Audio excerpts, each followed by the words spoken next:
নির্বাচনের আগে ফের মুর্শিদাবাদে আগ্নেয়াস্ত্র উদ্ধারের ঘটনা দুজন গ্রেফতার। লালগোলা থানার আটারশিয়া গ্রামে চাঞ্চল্য। ধৃত আক্তারুল ইসলাম, মিজানুল হক অভিযুক্তদের বাড়িতে হানা দিয়ে গ্রেফতার করেছে পুলিশ। এই দুজনকে উদ্ধার হচ্ছে লোহা তৈরি দেশি আগ্নেয়াস্ত্র। ধৃতদের লালবাগ মহকুমা আদালতে পেশ। দুজন গ্রেফতার।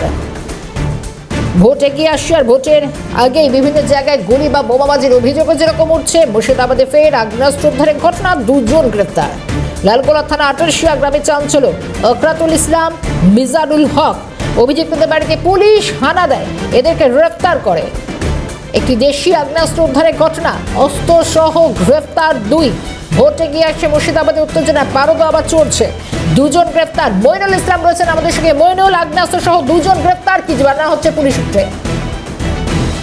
দেখো, যেটা জানা যাচ্ছে যে আগ্নেয়াস্ত্র সহ দুই যুবককে গ্রেফতার করে লালগোলা থানার পুলিশ। যেটা পুলিশ সূত্রে জানা গিয়েছে যে গোপন সূত্রে খবর পেয়ে কিন্তু আক্তারুল ইসলাম ও মিজানুল হক নামে দুজনকে গ্রেফতার করে এবং তাদের কাছ থেকে কিন্তু আগ্নেয়াস্ত্র উদ্ধার হয়। যেটা পুলিশ সূত্রে আরো জানা গিয়েছে যে আক্তারুল ইসলাম নামের ওই যুবকের আটরসিয়ার বাড়িতে পুলিশ অভিযান চালায় এবং সেই অভিযানেই মূলত এই আগ্নেয়াস্ত্রগুলো উদ্ধার হয়।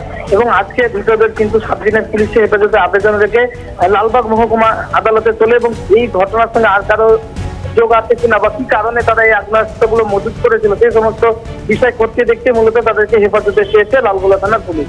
ধন্যবাদ মইনুল।